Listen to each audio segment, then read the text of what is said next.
What if I told you that a 500-year-old survival manual quietly runs the playbook for power even today?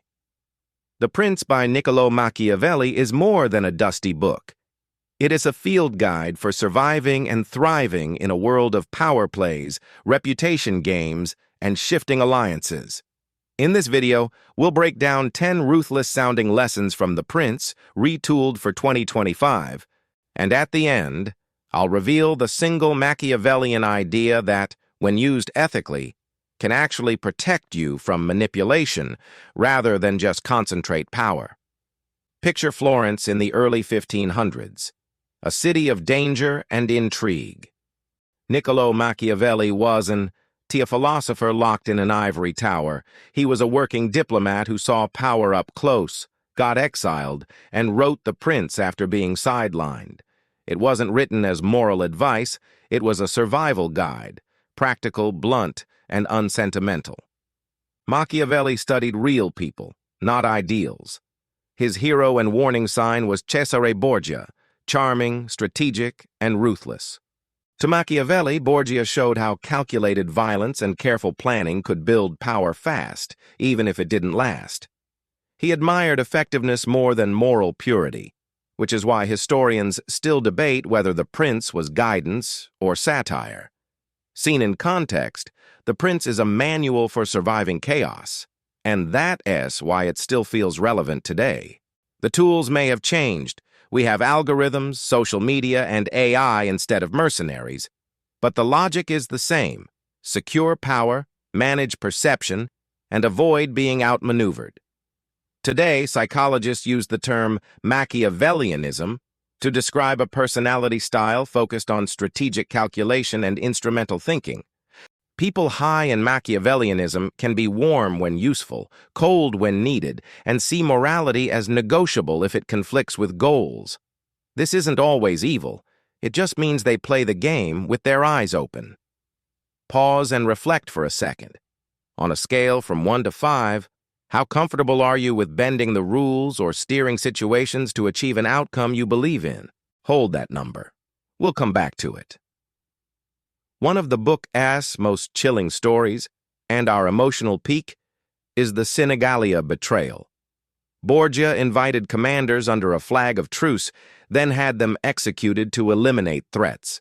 Machiavelli reported it clinically as though it was just another data point.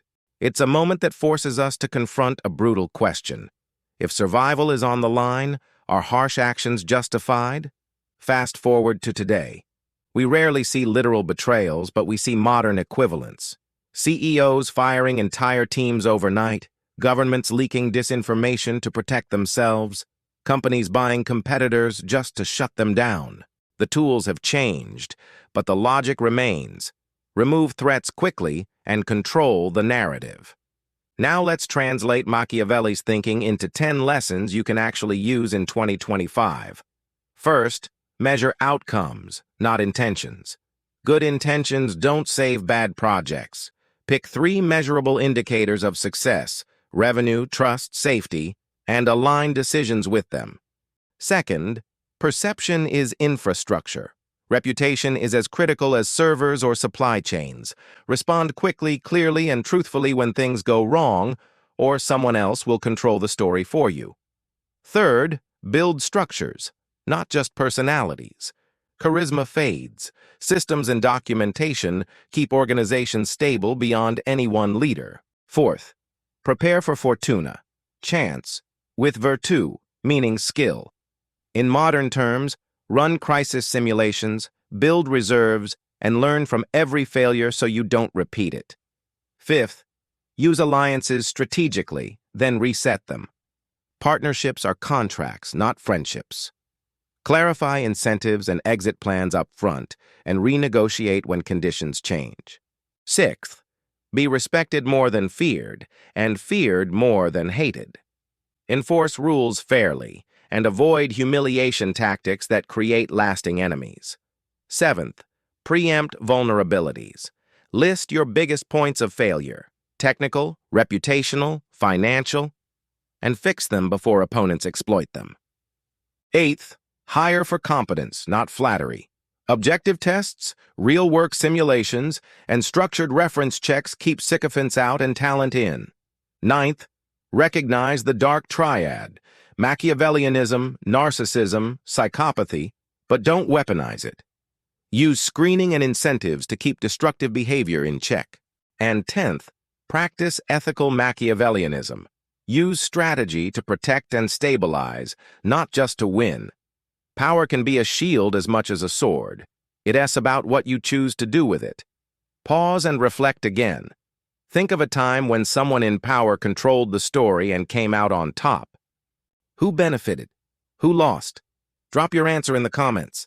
Those stories tell us how power actually works today. So here says the twist I promised you at the start.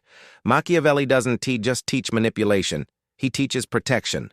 If you understand how power games work, you can guard yourself, your community, and your organization against being exploited. Power isn't good or bad on its own. It's a tool.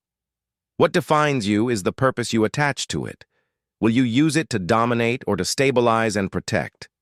If one of these lessons landed with you, tell me which one in the comments. I read every single one. Subscribe if you want more deep dives into power, psychology, and strategy. And tell me what to explore next. Machiavelli versus Sun Tzu. The dark triad at work? Or how to ethically run influence operations? Your votes decide the next episode.